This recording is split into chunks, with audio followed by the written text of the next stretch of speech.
Como prometido no outro vídeo sobre o livro As Sereias de Titã, nós retornamos aqui hoje com mais um livro do Kurt Vonnegut, intitulado Cama de Gato. Aqui o Cama de Gato, que foi escrito originalmente em 1963. Aqui é em edição brasileira pela editora Aleph, que aparece muito aqui no canal, não é?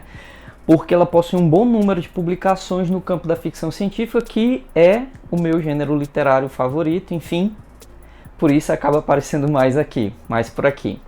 Enfim, nós temos aqui um trabalho de tradução da Lívia Coelp, eu espero ter pronunciado o nome dela corretamente, pelo menos o seu sobrenome, em uma edição de 2017, em um papel do tipo pólen, com aquele aspecto já conhecido, agradável à visão e com um toque aveludado, que já é também tão conhecido aqui no canal, né? Essa edição conta com 278 páginas e já inicia com uma frase de impacto, né, nas suas primeiras páginas, que diz: "Nada neste livro é verdadeiro". Relembrando um pouco sobre o autor, antes de nós iniciarmos propriamente falando sobre este livro, o Kurt Vonnegut Jr. foi um escritor norte-americano de ascendência germânica, né, alemã, que em sua carreira de mais ou menos 50 anos publicou 14 romances, 3 coletâneas de contos, 5 peças de teatro, outros 5 trabalhos de não ficção, enfim, inclusive com várias publicações após a sua morte. Enfim, é um autor admirável também se nós contemplarmos única e exclusivamente essa sua vasta produção literária. Isso não é tão comum de se encontrar, então isso é mais um ponto muito positivo sobre este autor, que precisava ser mencionado aqui neste vídeo antes de nós começarmos a falar sobre o Cama de Gato. Dono de um estilo linguístico agradável, em minha opinião pelo menos, ele costuma ser direto em suas palavras e propósitos. Suas frases, elas são concisas, e sua linguagem é simples, embora utilize sim de muitas palavras, às vezes rebuscadas, o que pode dificultar um pouco o entendimento. Em contrapartida, os seus parágrafos eles são breves e o seu tom de conversação é algo normal. Assim, o Vonnegut utiliza um estilo para transmitir assuntos que normalmente são complexos de uma forma que seja mais inteligível e tangível também para um grande público.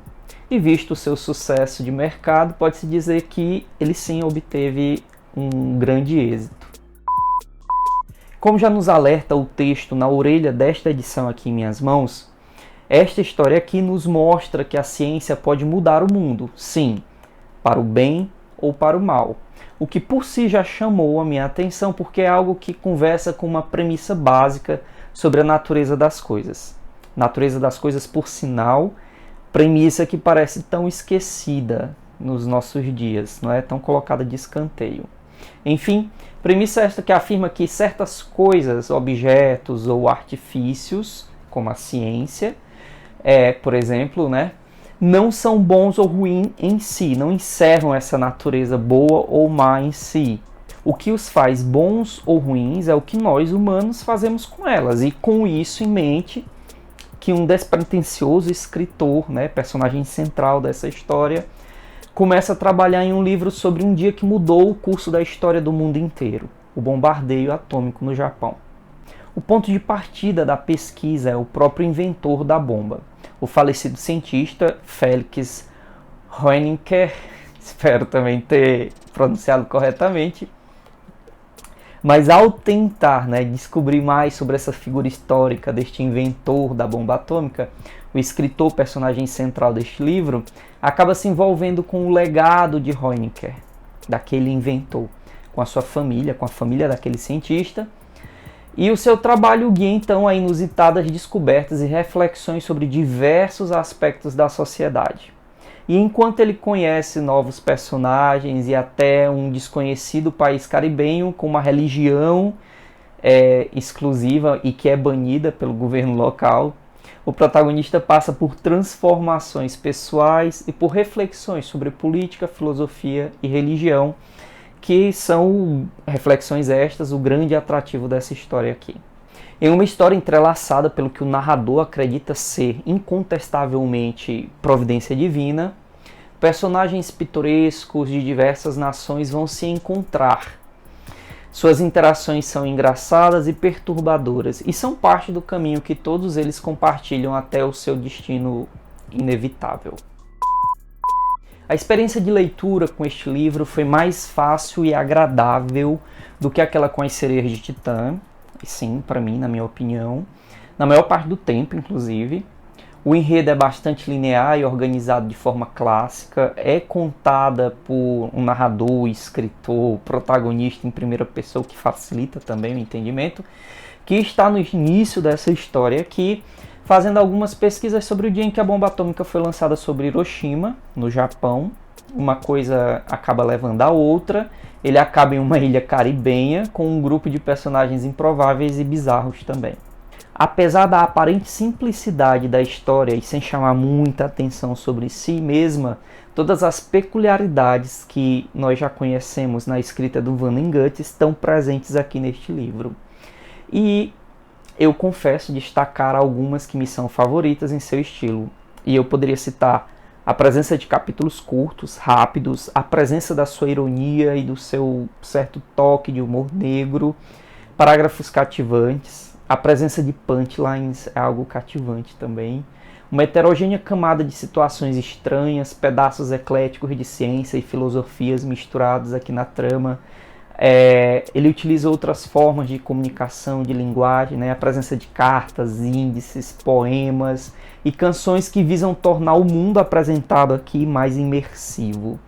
Por exemplo, com seus trechos paródicos dos utópicos livros de Bokonon, né? Que é a religião fictícia tão importante para o desenrolar dessa história aqui. Os temas que formam a base de muitos dos romances do Vonnegut também estão presentes aqui. Eu posso citar, né, a loucura humana, a arte e a religião, mostrados aqui pelo autor como mentiras felizes que tornam a vida suportável, a presença do livre-arbítrio e o determinismo, que são antagônicos, mas apresentados aqui lado a lado, dando dinâmica para essa história, e o simples absurdo da existência, né, o simples absurdo do existir. Por fim, algo que me marcou fortemente nessa leitura aqui foi o seu aspecto alarmista. Um apelo para que o homem reconheça a ameaça real, sim, uma ameaça real, existente, do fim do mundo, do fim da humanidade, promovido pelas guerras. O romance aqui expõe, no seu final principalmente, as imagens da destruição apocalíptica, aniquilação, uma aniquilação que cai do céu, né? A presença de bunkers, valas comuns, enfim, imagens apocalípticas que remetem inclusive à experiência pessoal do Vonnegut durante o bombardeio de Dresden, em fevereiro de 1945, que é algo que fez parte, né, da experiência pessoal, da vida desse autor. É perceptível, é palpável que a sua descrição encerra-se em si algo de experiência pessoal com o terror da guerra. Então, apesar da vitalidade firme e jocosa do Vonnegut, Cama de Gato ainda é uma história que vai de Hiroshima a Dresden e poderia de fato ter sido intitulada O Dia em que o Mundo Acabou. Mas a gente já tem outros livros, inclusive filmes com esse título, né? O romance do Vonnegut é, em muitos aspectos, um conto de advertência sobre a ameaça do Armagedon nuclear,